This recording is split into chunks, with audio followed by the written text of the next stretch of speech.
Bom, gente, eu gostaria dessa noite pedir licença a todos vocês para ministrar um seminário de escatologia. Haja visto que todo domingo a gente ministra a palavra, prega a palavra, uma palavra bíblica, mas nos últimos dias nós temos nos alertado para o que acontece no mundo. E é dever da igreja instruir você. Por isso é que Deus me direcionou a ministrar um seminário nessa noite sobre escatologia. Escatologia não é uma matéria simples, não é uma matéria fácil. Eu sou bacharel em teologia pelo Bicamp, estudei essa matéria, dou aula dessa matéria, e eu preparei nessa noite uma aula para que a gente possa entender alguma coisa sobre o fim dos tempos, sobre escatologia, sobre Apocalipse, porque tem muita dúvida, tem muita curiosidade, ok? Só preciso dizer antes de mais nada, é uma matéria de difícil entendimento, então toda movimentação, andança, exceto criança, gente, criança é criança, criança está tudo certo, criança está o pai e a mãe cuida, às vezes ele dá um trabalho aqui ou outro, a gente está terminando as salas ali, um dia vai terminar, eu creio em nome de Jesus, mas enquanto a gente não tem o recurso, vamos tocando assim. Criança deu trabalho, papai e mamãe vai levantar, vai tomar uma água, vai voltar, tá tudo bem, mas adulto não pode ficar conversando, adulto não pode ficar no WhatsApp, no Instagram. O pessoal do som, coloca retorno aqui para mim que está sem, ó, desse microfone aqui. Então eu vou pedir para você nesse momento sair do Instagram, sair do WhatsApp, sair do Facebook, sair do Orkut, sair do MSN, sai dessas potrocas tudo, abra seu celular, seu iPhone 15, no bloco de notas, entendeu? Bloco de notas para você anotar, são coisas importantes. Preciso dizer antes de mais nada também que essa matéria é uma matéria muito extensa, e eu tenho aí 45 minutos, 50 minutos no máximo, é impossível falar de toda a escatologia, ou se aprofundar nela em 50 minutos. Então eu vou te dar uma introdução, uma visão sobre o que está acontecendo, sobre o que a Bíblia fala, para que a gente possa entender todo o processo. Só mais uma informação antes da gente começar. Todas as vezes que a igreja ela é perseguida, ela se volta para Deus. A perseguição é uma das ferramentas de Deus para atrair o seu povo. É a gente ver o que está acontecendo na guerra em Israel, que automaticamente o povo desperta. Será que está Jesus voltando? Será que é o Apocalipse? Será que vai acabar o mundo? Então, é muito propício que essa noite você estude, entenda, anote, porque vai te abençoar poderosamente. Amém? Curva a sua cabeça, feche os teus olhos, vamos fazer uma oração. Pai, nós já cantamos, já adoramos, ofertamos, oramos. Agora, Senhor, nós estamos diante da Tua palavra e eu estou no desafio de instruir a Tua igreja, de ensinar a Tua igreja, de municiar a Tua igreja. E isso não é simples. Isso não é simples. Então, como o Senhor fez comigo de manhã lá no Esmeralda, onde eu instruí aquele povo, como o Senhor fez comigo no culto das 10 da manhã aqui na sede, onde pudemos instruir o povo, e foi incrível. Faz de novo agora à noite. Usa a Tua palavra, quebra todo sofisma, toda barreira da mente, quebra toda a obra de Satanás, todo espírito zombeteiro, roubador de semente, que quer roubar a semente do povo. Cerca esse lugar com o Teu fogo e derrama sobre nós a Tua revelação. Essa é a minha oração nessa noite, em nome de Jesus. Amém. Vamos lá, escatologia. A palavra escatologia, ela é a junção de duas palavras do grego. Logia, a gente sabe que é estudo, biologia, estudo da vida. Logia não sei o que, é tudo estudo de não sei o que. Agora, quando a gente vem para escatologia, é o estudo das coisas do fim. É o estudo do escato, das coisas que estão para acontecer. Então, a ideia de escatologia é estudar as coisas que vão acontecer. Só que isso não é simples. É difícil você estudar o que vai acontecer, porque cada um tem uma interpretação. Então, eu quero entregar a vocês hoje a interpretação da CMC Church, que é a interpretação da maioria das igrejas brasileiras, inclusive as pentecostais, tá bom? Então, pode ser que você leia, ouça e pense diferente. Não há problema nenhum você pensar diferente. A gente só está te instruindo acerca do que a Bíblia também permite que a gente fale. Tá bom? Vamos lá. Primeiro slide. Tem uma pergunta que não quer calar. Quando será o fim? Eu sou filho de pastor e neto de pastor. Eu cresci vendo meu avô falar que Jesus ia voltar. E até agora ele não voltou. Eu ouvi meus pais pregando a vida toda que Jesus está voltando. Mas Jesus não voltou. A pergunta é, quando que ele vai voltar? Tem alguns camaradas aí que cravam a data. Jesus vai voltar. Eu conheço alguns que cravaram a data, por exemplo, como Nostradamus, e disse: o mundo acaba em tal dia. O Apocalipse, a volta de Jesus, o fim dos tempos é tal dia. E não aconteceu. Nós não falamos mal de nenhuma igreja. Só estou te dando um dado específico. Mas a nossa irmã Ellen White, mãe dos adventistas, cravou por 2 ou 3 vezes a volta de Jesus. E até agora não aconteceu. Isso gera na população um medo, um negócio meio estranho. Quer ver um exemplo? Os mais velhos aqui, os mais velhos vão lembrar que antes de virar o ano 2000,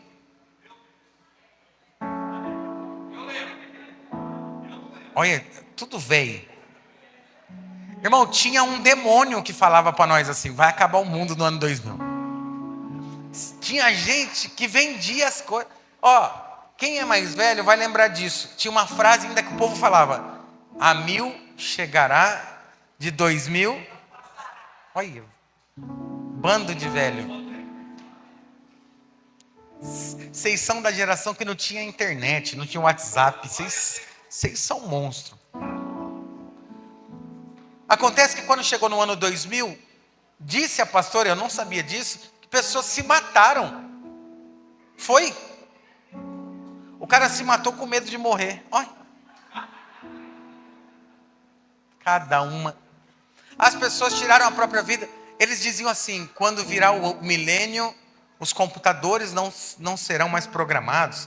Vai ter um problema na moeda mundial. Não vai ter mais não sei o quê. Aí virou o ano 2000. O que aconteceu?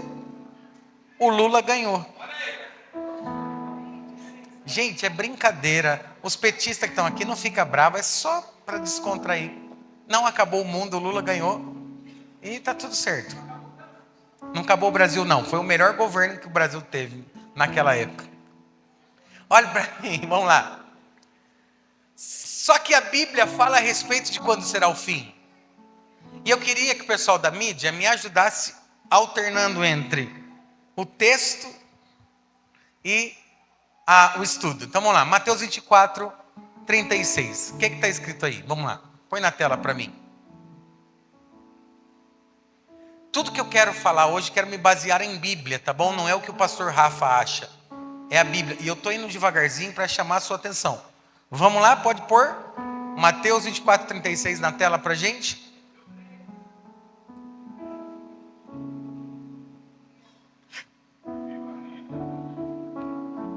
Glória a Deus. Aê, vamos lá. Mas daquele dia e hora, ninguém sabe, nem os anjos do céu, mas unicamente meu Pai. Quem está falando isso aqui é só Jesus. Se nem Jesus sabe, como é que o povo sabe? Aí o cara fala: Jesus vai voltar tal dia. Aí você fica esperando. Vai ler Bíblia, irmão. Se Jesus está falando que ele nem ele sabe o dia e a hora, ele não sabe. Quem é que sabe é o Pai. Então, Jesus está esperando a ordem. Quem vai determinar a hora de Jesus vir é o Pai. Então não acredite em nada fora disso, porque foi o próprio Jesus quem falou. Está claro isso? Ah, mas fulano falou, teve uma visão, ele saiu do corpo, ele olhou o corpo, ele viu o mundo. Daí que ele viu o mundo? Jesus falou que quem sabe é o Pai. E ponto final. A gente tem que ser maduro na Bíblia. Nós precisamos parar desse negócio de achismo, de revelamento, e vamos para a Bíblia. Porque é a Bíblia quem ensina para a gente a palavra de Deus. Amém? Então, quando é que será o fim? A pergunta é essa. Pode voltar para o estudo. Quando será o fim? Ninguém sabe. Ninguém pode cravar. Só que, pode passar os slides aqui. Eu não sei que dia que Jesus vai voltar. Passa. Deu ruim? É o demônio do computador velho. Aí. Volta um pouquinho. Eu não sei que dia que é o fim. Eu não posso cravar. Agora vai para frente. Mas eu posso observar os sinais. Então vamos lá. Olhe para mim aqui. Aguce os seus ouvidos. Quando eu observo os sinais, eu posso ter uma noção de tempo. Primeiro exemplo que eu anotei ali. Na saída de Israel do Egito. Vamos lá. Israel ficou 430 anos preso. E havia uma promessa de que Israel sairia do Egito e voltaria para Israel.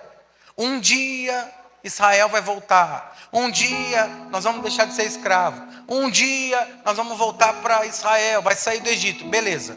Que dia que é esse? Não sei. Ninguém sabia. Ninguém poderia dizer o dia que Israel ia sair. Ninguém. Agora olhe para mim. Mas quando Deus levanta Moisés e manda 10 pragas para o Egito, se no momento em que as pragas estão acontecendo, você me perguntasse assim, que dia que Israel sai? Eu ia dizer, o dia eu não sei, mas os sinais estão me mostrando que está perto. O Nilo ficou transformado em sangue, teve peste de piolho, teve peste de rã, teve morte dos primogênitos. Esses eventos me mostram que o dia está mais próximo do que a gente imagina. Mas eu não posso cravar o dia. Porém, ao observar os sinais, eu entendo que esse dia está iminente. Está para acontecer. Ok? Segunda coisa que a gente tem que analisar nos sinais. Contrações de treinamento. Isso aqui é incrível. Quem aqui é mãe? Levanta a mão, deixa eu ver, mãe. Ok, baixa a mão. Mãe de cesárea. Maioria. Mãe de parto normal, deixa eu ver. Algumas mães aí. Olhe para mim. Eu não sou mãe. Mas eu penso que as contrações doem. Aliás, vou falar. Deus permitiu a mulher ter contração de parto para entender um pouquinho o que é um homem com gripe. Vocês terem uma ideia. É revelação isso aqui. Vocês terem uma ideia, mais ou menos, como é que é. Olha para mim. Olha para mim. O que é a contração? A contração, ela é o treinamento que Deus permite que a mulher passe para a dor do parto. Olha que incrível. Ela tem uma primeira contração, é um incômodo, é uma pequena dor. E essa contração, ela vai acontecendo, quando vai chegando a hora do parto, como é que funciona? A contração vai aumentando a intensidade e vai diminuindo o tempo. Se ela é de meia em meia hora, daqui a pouco ela é de 20 em 20 minutos, daqui a pouco ela é de 15 em 15 minutos, daqui a pouco ela é uma atrás da outra. Por quê? Porque no começo, as primeiras dores estão treinando a mãe para a dor que ela vai enfrentar. Olha que maravilhoso. Quando a gente observa os sinais, a gente vê as contrações para esse dia acontecer. Guerra, rumor de guerra, nação contra nação, reino contra reino, terremoto, peste, pai contra filho, filho contra pai. Isso para nós já é uma contração, é um treinamento para mostrar como vai ser, por exemplo, o período da grande tribulação. Olhe para mim, preste atenção. O Hamas decapitou 40 bebês de Israel. 40 bebês eles degolaram. Para a gente é um absurdo. Isso é... Uma pessoa normal não pode fazer isso. Tem que estar endemoniado com o espírito do anticristo para poder fazer um trem desse. A Bíblia diz que na grande tribulação, quem não aceitar a marca da besta, ou não aceitar a aliança com o anticristo, serão decapitados, mutilados, mortos. Vai ver seu próprio filho morrer, vai ver sua esposa ser sacrificada por não aceitar a marca da besta.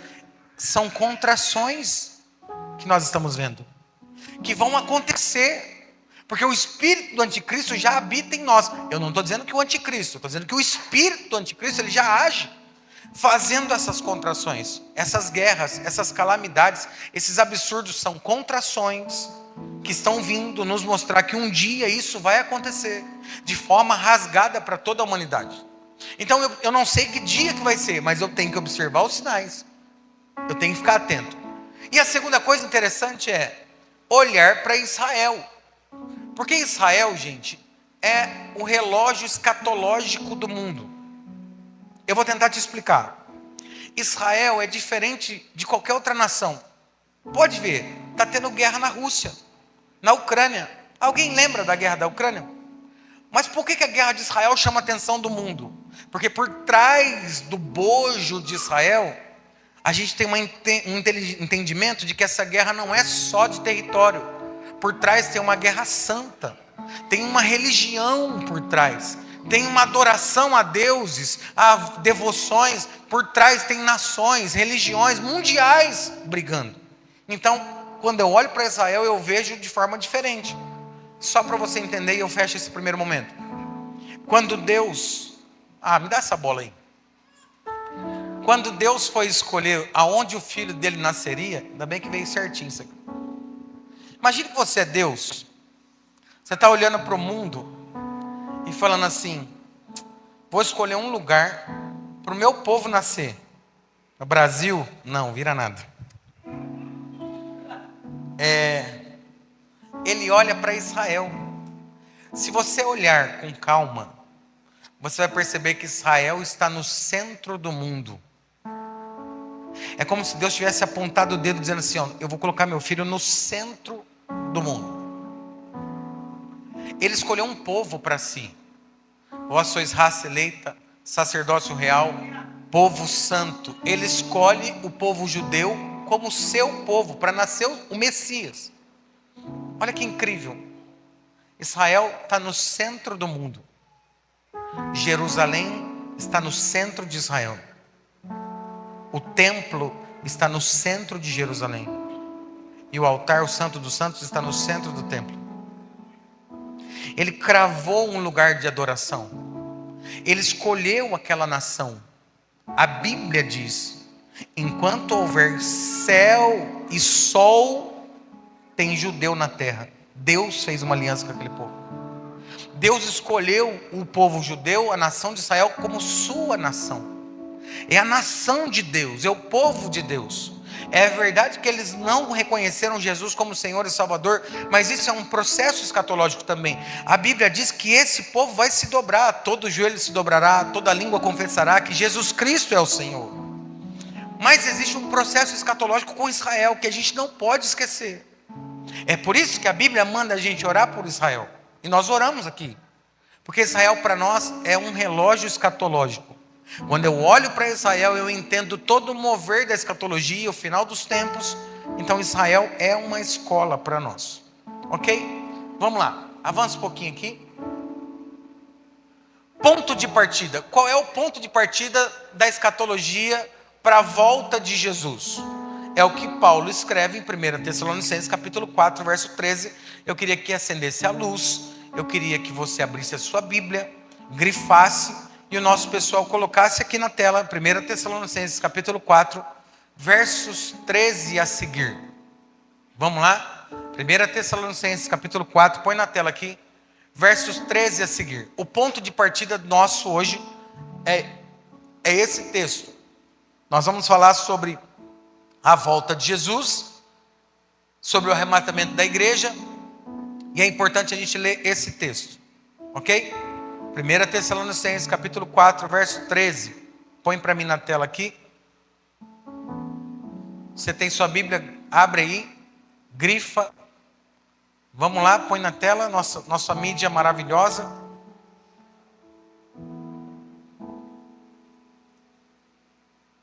Vamos lá. 1 Tessalonicenses capítulo 4, verso 13 a seguir. Esse é 1:4. 1 Tessalonicenses capítulo 4, versos 13 a seguir. Vai dar certo. A gente já tinha treinado. Vai dar certo. Eu vou ler na minha Bíblia aqui, leia na sua, enquanto o pessoal acha lá. 1 Tessalonicenses capítulo 4. Foi? Vamos lá. Paulo está escrevendo para a igreja de Tessalônica. Ele diz assim, olhe para mim, escatologia, fica ligado. Não quero, porém, irmãos, que sejais ignorante acerca dos que já dormem. Pausa. Dormir é um termo usado na Bíblia por Paulo para dizer que estão mortos. Não estão dormindo, estão mortos. Irmãos, não quero que sejais ignorantes acerca dos parentes de vocês, amigos de vocês que já morreram. Ele está dizendo o seguinte, todo mundo tinha uma pergunta, quem morreu está onde? Quem morreu está no céu, quem morreu já está no inferno, quem morreu está no seio de Abraão, quem morreu está dormindo, como é que é? O céu já foi inaugurado, não foi? Aí ele falou, então tá bom, eu não quero que vocês sejam ignorantes acerca desse assunto. As pessoas que já morreram estão dormindo, olha lá, não quero que sejam ignorantes. Por que ele usa o termo dormir?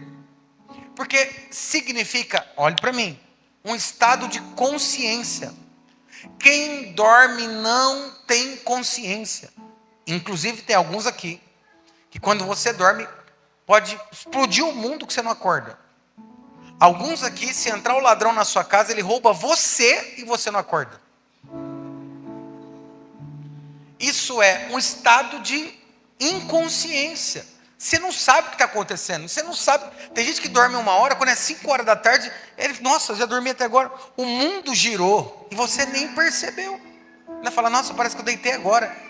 Você dormiu faz 5 horas, porque você está em perfeito estado de inconsciência. Você não sabe o que está acontecendo. Então Paulo está dizendo que quem morreu não tem consciência. Ah, eu vou orar para minha avó vir aqui. Sua avó não vai ouvir. Ah, vou orar para meu bisavô vir aqui. Não. Isso é criação de outras religiões. Espiritismo, religiões de matriz africana, baixar espírito, incorporar a gente. Isso não é bíblico. Os mortos não se comunicam com os vivos. Paulo está dizendo, quem morreu está num estado de sono completo, inconsciente. Ok? Não quero que vocês sejam ignorantes, vocês que já dormiram. Que não vos entristeçais, e que vos entristeçais como os demais que não têm esperança. Vamos lá, 14. Porque se cremos que Jesus morreu e ressuscitou, assim também aos que em Jesus morreu salvo. Conhecia o Evangelho? Era crente, cheio do Espírito Santo, cheio de Deus? Obedecia a palavra? Então, Deus os tornará a trazer com Ele. Tem uma promessa para quem morreu em Cristo.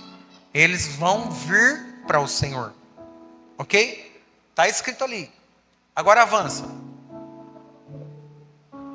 Dizemos-vos, pois, isto, pela palavra do Senhor, que nós, os que ficarmos vivos, anota isso aqui, ó, para a vinda do Senhor, grifa essa palavra na sua Bíblia, vinda do Senhor. Vinda do Senhor, no hebraico, que chique falar isso aqui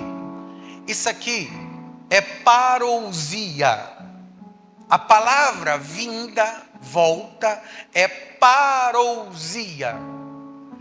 Ok? Grifa isso. A vinda do Senhor, a parousia, nós não precederemos os que dormem. Ele está dizendo o seguinte, quando Jesus voltar, a parousia, nós não vamos subir primeiro do que os que já morreram. Quem vai ressuscitar primeiro? Os que estão mortos. Aí Paulo vai falar isso no verso 16, vai lá. Porque o mesmo Senhor descerá do céu, com alarido, e com voz de arcanjo, E com a trombeta de Deus, grifa também essa palavra, trombeta, vai tocar uma trombeta. Vai tocar, ok? Quando tocar essa trombeta, os que morreram em Cristo ressuscitarão primeiro. Isso está falando da parousia, da volta de Jesus, ok? Ressuscitarão primeiro. Só que agora, verso 17, e é por isso que esse ponto é importante, preste atenção. Depois nós que ficarmos vivos, seremos o quê? Arrebatados.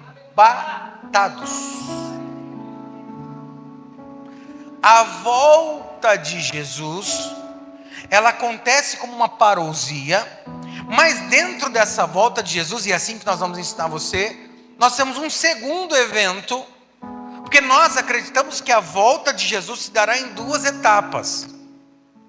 Preste atenção. Tem a visão pré-tribulacionista, pós-tribulacionista, mid-tribulacionista, nós somos pré, a nossa igreja é pré. Então nós cremos que a volta de Jesus se dará em duas etapas, a parousia se dará em duas etapas. A volta é uma coisa e o arrebatamento é a outra. São dois eventos diferentes. A volta chama parousia, no grego. Olha que lindo. Essa palavra aqui, arrebatado, se chama harpazo. O que é isso? Vem de rapto, raptar, tirar. Nesse contexto está falando que a volta de Jesus acontece, mas que nesse evento, na interpretação pré, tem um rapto, tem um raptar, tem um tirar. De quem? Dos que vão ser arrebatados. E aí olha que interessante, grava isso. Nós vamos encontrar o Senhor no chão, é o que está escrito aqui. Aonde que a igreja encontra com o Senhor? Nos ares. E assim estaremos para sempre com o Senhor. Então olhe para mim, vamos começar agora. A volta de Jesus é parousia. Nós cremos na volta, ok. Mas nós cremos no harpásio, que é o rapto da igreja, o tirar da igreja da terra. Porque a volta de Jesus para nós pré-tribulacionistas é para juízo, é para julgar as nações, e nós vamos ver tudo isso. Mas nós não podemos acreditar que ele vem para julgar a nação sem antes levar a igreja dele primeiro. Por quê? Porque foi o próprio Senhor Jesus quem falou: eu vou para a casa de meu pai, na casa de meu pai há muitas moradas, se não fosse assim eu não teria dito. Eu vou preparar lugar e voltarei para buscar vocês, para que aonde eu estiver estejai vós também. Então nós acreditamos que na parousia, antes da parousia, antes dele vir julgar as nações, ele tira a sua igreja primeiro da terra. Tá claro isso? Vamos melhorar isso. Vai pôr no estudo lá. Vamos ver isso com calma agora, para fixar na mente de vocês. Pode pôr o estudo para a gente. E aí nós vamos entender agora uma visão para a gente poder sair daqui certo. Vamos lá, avança. Vai dar certo, não tem problema. Acha esse trem de novo aí. Aí. Satanás solta. Aí. Não, não foi. Vai. Aperta outro botão. Esse aí não deu certo, já deu ruim uma vez. Vai. Aê, volta. Volta. Esse é o ponto de partida. 1 Tessalonicenses capítulo 4. Agora vamos entender o processo da humanidade. Avança. Isso aqui é muito importante. Vamos lá. Quem ama estudar a Bíblia sabe que nós vivemos desde Adão os tempos das dispensações. Quantas dispensações tem na história da humanidade? 7. Quais são elas? O que é dispensação? Período, momento. Olhe para mim. O primeiro momento da humanidade é chamado de período da inocência. É quando Adão está no jardim e ele é inocente, ele é puro, ele está com o Senhor. Não tem nem Eva para perturbar ele. Ele está sossegado. Esse período é chamado de inocência. Ok? Ele estava tranquilo. O ser humano tinha uma mente inocente. Não conhecia o pecado. Ok. Quando Satanás vem e oferece o pecado e eles caem, olha para mim, acontece o primeiro juízo para a humanidade. No período da inocência, o primeiro juízo, qual? Ele é expulso do jardim e a comunhão é cortada, ok? Ele é expulso do Éden. Primeiro juízo, primeiro período da humanidade. Segundo período, qual é? É a fase da consciência. É a hora que o ser humano entendeu que ele peca, que ele falha, que ele mata, que ele é agressivo, que ele precisa de um redentor, de um Messias, de um Salvador. Ele precisa se purificar, ele precisa pedir perdão. Ele tem consciência da maldade que ele faz. Foi no período de Noé. Só que a Bíblia diz que o povo não se arrependeu. E Noé pregou para eles e ninguém se arrependeu, ninguém se converteu, ninguém se transformou. Esse período da consciência também traz um segundo juízo. Qual que é o juízo? Quando Deus traz o dilúvio e destrói toda a raça humana. Nós cremos que o dilúvio foi universal, não foi local. Esse é o segundo espaço de tempo da humanidade. Quando Deus agora vai tratar com a humanidade na questão de juízo sobre o dilúvio que ele traz no tempo da consciência. Quando ele termina essa geração, começa uma nova geração. Qual? A terceira dispensação, chamada de governo humano. É nessa fase da história da humanidade que um homem entende que ele pode aprisionar outro homem. É na fase do governo humano que a mente humana desenvolve uma estratégia de construir uma pirâmide, um castelo, uma torre, e diz, vamos chegar até Deus. É a fase do governo humano, da consciência humana de governo. O primeiro homem a escravizar outro homem é chamado de Nimrod. O primeiro cara a falar, você vai trabalhar para mim. Ninguém trabalhava para ninguém.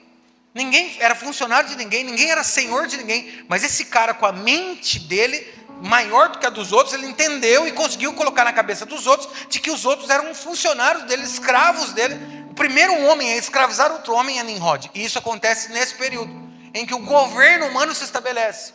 E eles estão construindo uma torre pelo tamanho do poder da mente humana. Aí Deus é obrigado a trazer um terceiro juízo sobre a humanidade. Qual? A confusão de línguas. Ele é obrigado agora a espalhar os idiomas. Um vai falar francês, outro vai falar português, outro vai falar inglês, outro vai falar... Por quê? Porque se falassem uma só língua, ninguém deteria aquele povo. Deus é obrigado a trazer juízos sobre esse período por causa do poder da mente humana.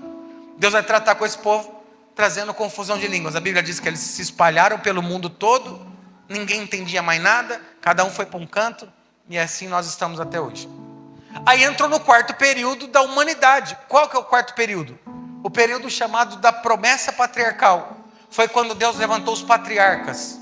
Abraão, Isaac, Jacó, José. Os patriarcas das nações de Israel, por exemplo, que Deus falava com ele e ele falava com o povo. Deus tratava com ele e ele tratava com o povo. Ele era o tipo monarca, o rei, o responsável pela nação. Era esse período, o período dos patriarcas. Só que nesse período dos patriarcas, a Bíblia diz que o povo começou a não adorar mais a Deus, a adorar outros deuses. Então, vem um outro juízo, chamado período da escravidão para Israel. Nesse tempo, veja, quando Deus quer tratar com a humanidade, Israel é que pagava o preço.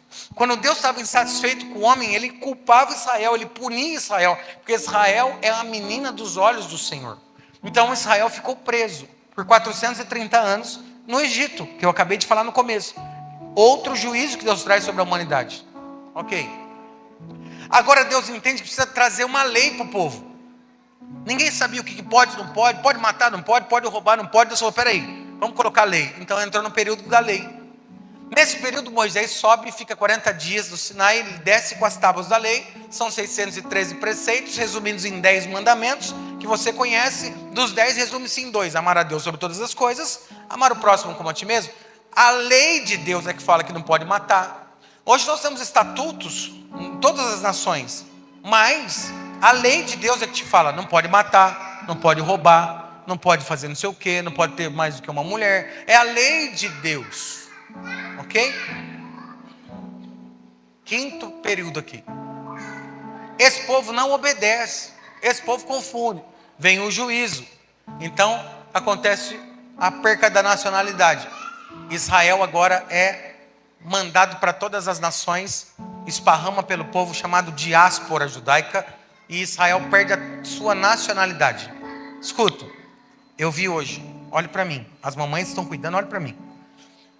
Ouvi hoje, que o Hamas e o Irã, hoje eu vi isso, agora, eles não querem brigar com Israel por causa de território.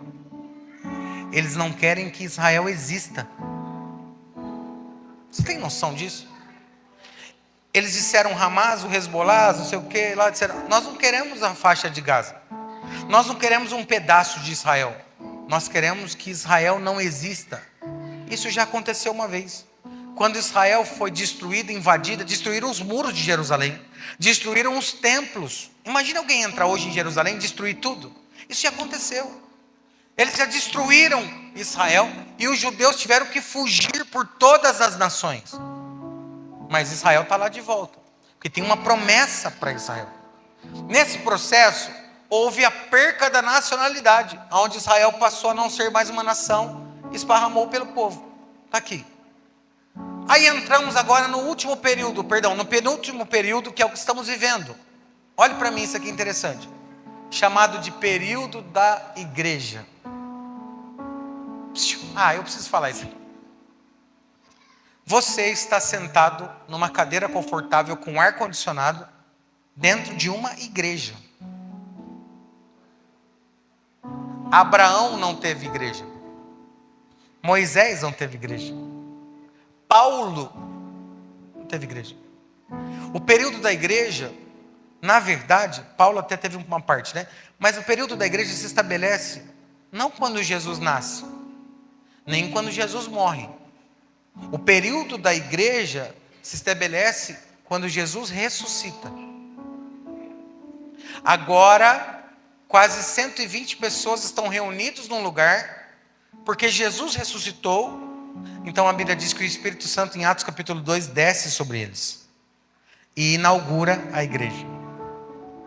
A primeira vez que a igreja é estabelecida em Atos capítulo 2. Pastor, então nós estamos vivendo o período da igreja. Esse momento é o período da igreja, aonde o Espírito Santo está na terra com a igreja. E nós estamos vivendo isso, chamamos isso de período da graça. Porque nenhum de nós que estamos aqui merecíamos estar aqui. A começar por mim. Eu não mereci estar aqui no altar. Eu sou um pecador, talvez o maior de todos aqui. Mas é a graça de Deus que me alcançou e te alcançou. É o favor de Deus que te alcançou. É a graça de Deus que te alcançou. Nós não estamos mais no período da lei, nós estamos no período da graça. Só que eu tenho que te dar uma notícia. Esse período também vai passar. Um dia vão entrar por aquelas portas e vão querer ouvir a pregação que eu estou pregando hoje. Mas não vai ter mais igreja. Um dia vão passar por essas portas e dizer, eu sei onde tem uma igreja, vamos lá. E eles virão, mas não vai ter mais igreja. Como assim, pastor? Vai ter um templo, um prédio, um auditório. Mas a igreja...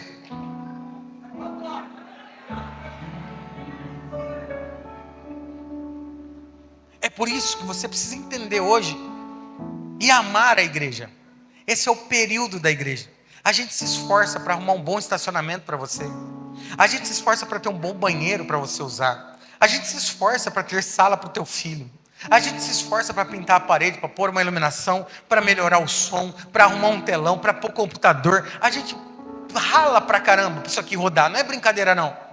Mas na verdade isso aqui é tudo estratégia para te trazer para cá.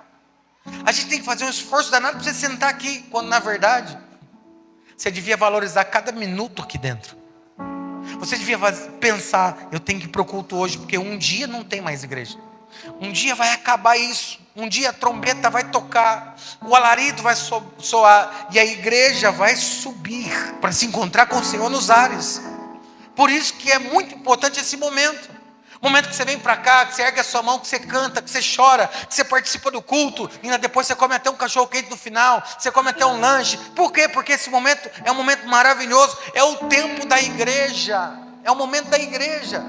Você precisa entender que a igreja vai passar. Tem até o hino antigo que diz: aonde está aquele povo barulhento? O irmão conhece? Eu não conheço. Nenhum irmão vai dizer nesse momento: aquele povo foi morar lá em Sião. Mais uma vez, você conhece? Aonde está aquele povo barulhento? Aonde está que não se vê nenhum irmão? Alguém com voz de lamento vai dizer nesse momento: aquele povo foi morar lá em Sião. Um dia vão procurar os nossos cultos, mas ele vai acabar. Pastor, ele vai acabar quando? Olhe para mim. Quando é que vai acabar isso? Inaugurou a igreja em Atos capítulo 2. E quando é que acaba esse período da igreja? No arrebatamento, no harpázio, no rapto. Quando a igreja é tirada da terra, quando o Espírito Santo é tirado da terra. Esse período vai acabar, vai passar, como todos os outros passaram. É por isso que a gente tem que valorizar cada minuto, cada culto, porque nós não sabemos o dia e nem a hora. Jesus está às portas, vai voltar. Nós não sabemos que hora, nem que dia. É por isso que a gente tem que valorizar a igreja. Só que dentro da visão pré-tribulacionista, a volta de Jesus é iminente, é a qualquer momento. Na visão pós-tribulacionista, olhe para mim, Jesus não pode voltar agora. Porque primeiro tem que se estabelecer o anticristo, o falso profeta, a besta, a grande tribulação. Depois de 7 anos é que a igreja vai embora. Essa não é a visão da igreja, da nossa igreja. Nós somos adeptos de que a qualquer momento, em qualquer hora, pode ser daqui a pouquinho, 10 minutos, pode ser daqui a 1 ano, a trombeta vai tocar e a igreja vai ser tirada da terra. Alguém crê nisso? Ok. Vamos consolidar nosso estudo para fechar. Estou acabando. Avança. Nós precisamos definir a volta de Jesus em 2 eventos. Os pós-tribulacionistas defendem uma só volta. Nós pré-tribulacionistas, definimos em 2 etapas. Uma só volta em 2 etapas. Qual que é a primeira etapa? Arrebatamento. Qual que é a segunda etapa? A segunda volta. Qual que é a primeira etapa? Arrebatamento. Por que a gente define em 2 etapas? Vou te mostrar. Olhe para mim, é sério. Primeiro, porque a palavra harpázio é rapto. Ele tem que raptar a igreja. Segundo, está escrito que o dia do Senhor virá como um ladrão. Eu te pergunto, o ladrão agenda o dia para te roubar? Quinta-feira eu estou indo aí roubar você 7h30. Ele fala? Não. Ele entra, leva embora. A Bíblia diz que o dia do Senhor será assim, como de um ladrão, que vem e rapta e leva embora. Então nós acreditamos que isso é o arrebatamento. Segunda verdade sobre o arrebatamento. A Bíblia diz que o encontro com o Senhor Jesus vai ser aonde? Nos ares. Lá no céu. Não é Jesus quem desce na terra. É no céu que a igreja encontra Ele. Mais uma defesa aqui, vamos lá. A Bíblia diz que quando Jesus ressuscitou e quando Jesus apareceu, só os salvos viram. Não foi toda a humanidade. Nós acreditamos que o arrebatamento é só para a igreja. Estarão 2 no campo. Um vai ser arrebatado, o outro não. Por quê? Porque um vai ver, um vai ouvir, um vai ser chamado. O arrebatamento não é para toda a humanidade, é para quem lava a sua veste no sangue do Cordeiro. É só para a noiva. Então nós acreditamos, ok? Outra informação sobre o arrebatamento. A Bíblia diz que vai ser num piscar de olhos. Pisca aí seu olho. Piscou? Pronto, Jesus já veio, já buscou, já levou, já era. Por que nós cremos que é diferente o arrebatamento da volta de Jesus, da parousia? Isso aqui é harpásio. Na verdade é com H. Harpásio. Ok? Por que nós separamos o arrebatamento da segunda volta? Porque a Bíblia diz que na volta de Jesus, quando ele vai trazer o juízo para toda a humanidade, a Bíblia diz assim, ó, todo olho verá. Se o arrebatamento vai ser só para os salvos, num piscar de olhos, ninguém vai ver, já a parousia todo mundo vai ver. Segunda verdade sobre essa definição, a Bíblia diz, Mateus capítulo 24, verso 30, porque assim como um relâmpago sai do ocidente e se mostra no oriente, assim será a vinda do Filho do Homem. Eu pergunto, um relâmpago, você vê ou não vê? Claro que você vê. Na hora que ele rasga o céu, você enxerga. É por isso que essa volta, ela é diferente daquela. Olhe para mim. Zacarias capítulo 14, diz que ele vai colocar os pés dele no Monte das Oliveiras. Se aqui a igreja vai se encontrar com ele nos ares, aqui não. A Bíblia diz que ele desce. Coloca o texto para mim, dá para colocar? Vamos lá? Zacarias capítulo 14, verso 4. Bíblia, não estou forçando o texto, estou te ensinando a Bíblia. Zacarias capítulo 14, verso 4. Põe para mim na tela aí.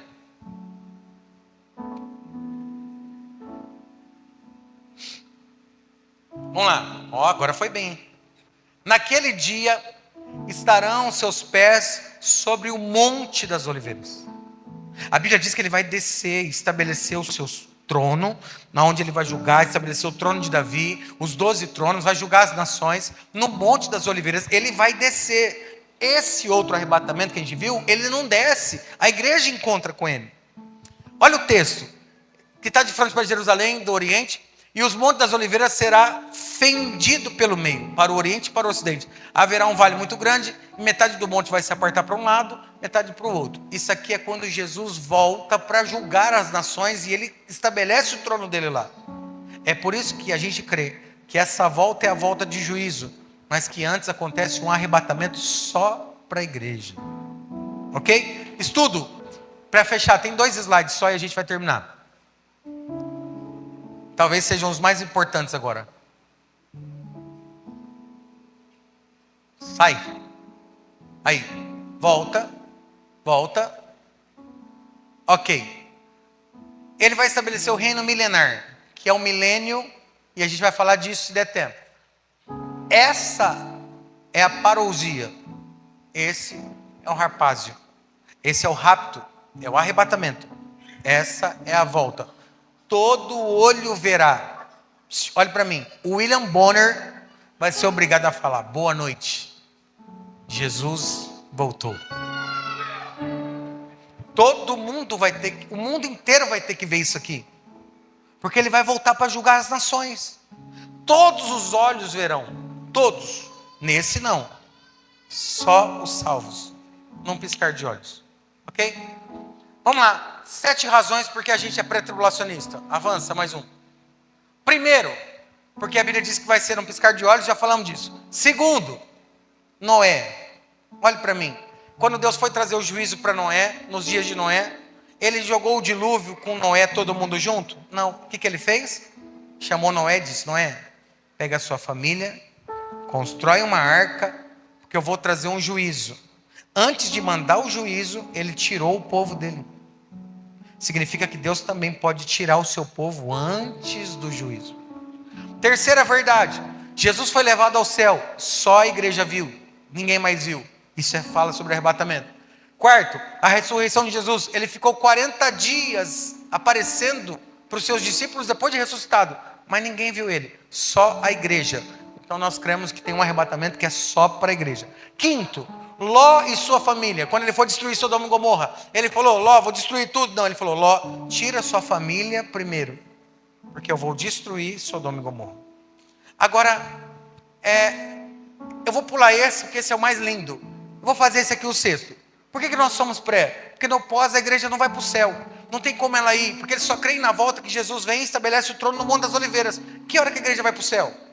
Na verdade, eles acreditam que a igreja chega no céu e já volta para julgar a nação. Aí eles não têm mais a boda do cordeiro, não tem o tempo no céu. Nós cremos que antes do anticristo reinar, que serão 7 anos, 3 anos e meio de paz, 3 anos e meio de guerra, a igreja está arrebatada e está no céu. Nesse período nós estamos com o Senhor no céu. Depois a gente volta. Agora, vai lá no final. Esse aqui é o mais lindo. Eu queria que colocasse na tela Apocalipse capítulo 3, verso 10. Por que que a gente crê que Deus vai tirar a gente antes? Por que que a gente crê que o anticristo vai reinar, mas nós não estaremos aqui? Por causa desse texto. Isso aqui arrebenta com o pós. Como guardastes a palavra da minha paciência, também eu te guardarei na hora da tentação. Ele está dizendo o seguinte: porque você guardou a minha palavra, eu vou te guardar no dia da tentação que virá sobre toda a terra. Sabe o que ele está dizendo? Se você está sendo fiel agora, lá na frente você já vai estar salvo. Você não vai precisar passar por aquela grande tribulação. Alguém crê nisso? Dá um grito de glória a Deus. Por que que a gente crê que Jesus está voltando? Pode colocar o último slide. Por que que a gente crê que Jesus está voltando? Olhe para mim. Vou fechar agora. Porque não faz sentido, é lógica. A gente ficar aqui na igreja, dar dízimo, oferta, ser marido de uma só mulher, esposa de um só marido, crente, não rouba, não mata, não bebe. Pelo menos eu penso que você não faz nada disso. E aí, a hora que vem o anticristo, a gente está aqui também, para sofrer junto. Ah, vamos sofrer junto. Não, para mim não faz sentido, certo? Porque eu creio que ele vem buscar a noiva dele antes desse período de grande tribulação, antes desse sofrimento, antes. Segunda verdade, por que faz sentido para mim? Porque a igreja está na terra. A Bíblia diz que o anticristo vai enganar a muitos. Mas quando ele vai enganar a igreja? Se o Espírito Santo está com a igreja, ele não pode enganar a gente. Se ele se manifestar agora, o espírito do anticristo é revelado pelo Espírito Santo. Mas quando a igreja não estiver mais aqui, então ele poderá enganar toda a humanidade. Jesus vai tirar a igreja dele primeiro. Jesus vai arrebatar a sua igreja. É por isso que na visão pós, eles estão esperando o anticristo. Na visão pré, nós estamos esperando o Cristo. E eu não estou esperando o anticristo. Eu não estou esperando a grande tribulação. Eu não estou esperando o tempo de guerra. Não. Eu estou esperando o toque da trombeta, o som da trombeta. Então levanta a mão para receber isso. Nós estamos na iminência do toque da trombeta. E ninguém pode roubar isso, a razão da nossa esperança. Nós estamos esperando a qualquer momento esse Senhor descer do céu com alarido, voz de arcanjo, voz de trombeta. Nós estamos esperando exatamente quando isso acontecer. A Bíblia diz, e Ele vai chamar o nosso nome. Eu estou esperando chamar o meu nome, eu estou esperando chamar o teu nome. E nós vamos subir e nos encontrar com o Senhor, com o noivo, nos ares, para entrarmos nas bodas do Cordeiro, na festa da igreja. Eu vou estar lá, só quem vai estar lá dá um grito de glória a Deus e dá um aplauso bem gostoso para Jesus aí.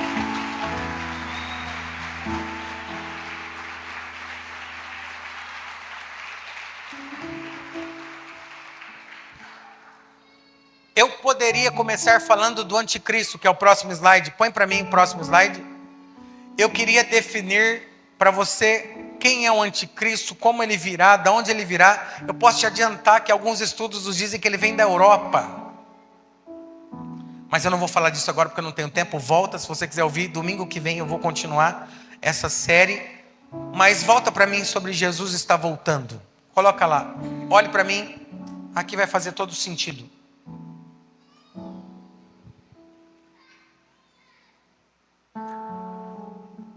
Se a trombeta tocar agora,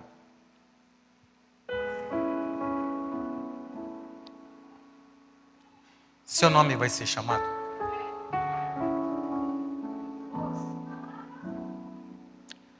O que você tem feito com o seu corpo, com a sua mente, com as suas mãos, seus olhos, ouvidos, aonde os seus pés têm pisado, os lugares que você tem ido, a vida que você tem levado, o que você tem colocado diante de você, dos teus olhos, o que você tem falado, pensado, agido, ao tocar da trombeta, e isso for colocado na balança de Deus, isso te salva ou te condena?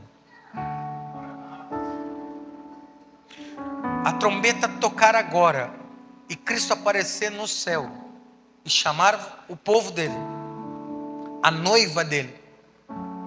Quem é você nesse processo?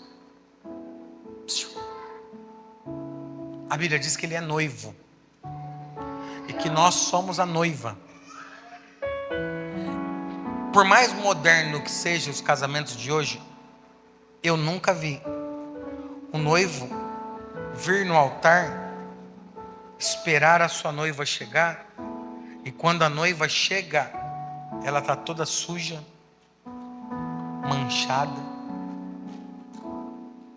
arrebentada, destruída. Não. Você precisa entender que a igreja é a noiva e ela tem um noivo. Nunca fale da igreja. Ela tem um noivo. Não mexa com a noiva de ninguém. Ah, mas a igreja é universal. Não fale da noiva. Ela tem um noivo. Ah, mas a igreja é católica. Não fale da noiva. Ela tem um noivo. Ah, mas a igreja é adventista. Não fale da noiva. Não toque na noiva. Ela tem um noivo.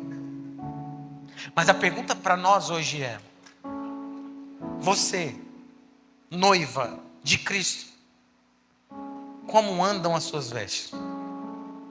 Será que todas as manhãs você vai e se retoca na sua maquiagem para esperar o seu noivo?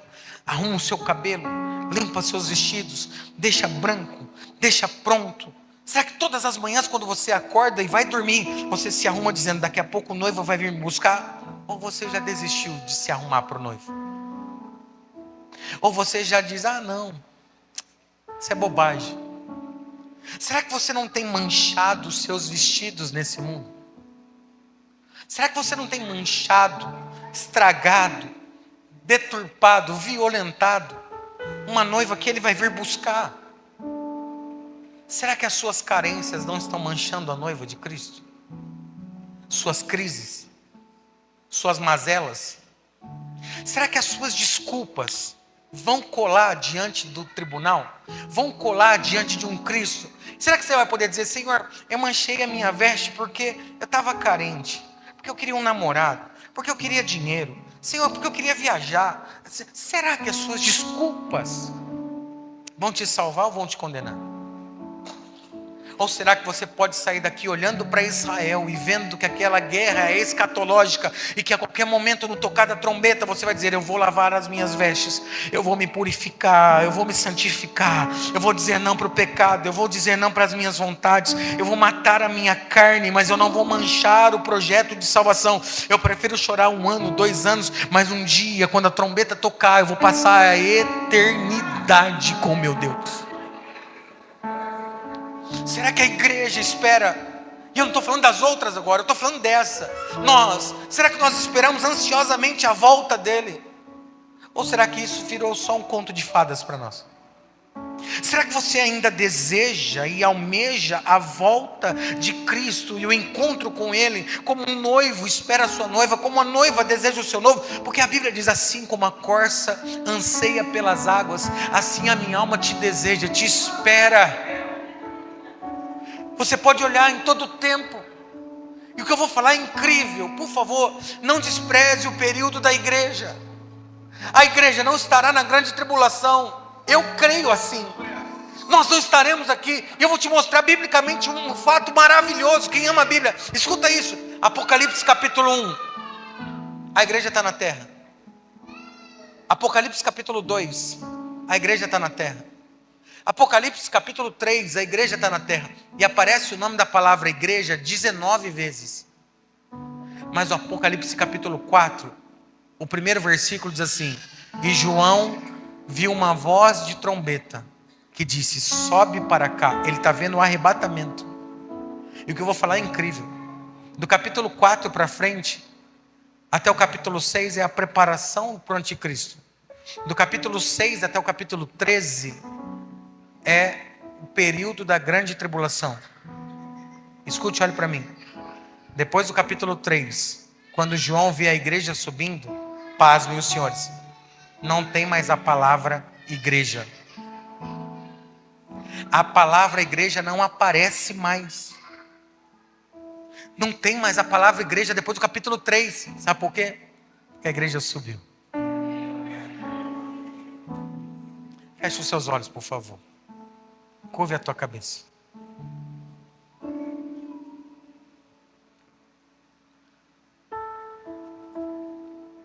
Eu prego com todo tremor isso. Nós estamos vivendo o período da igreja. E no período da igreja Deus me fez um pregador.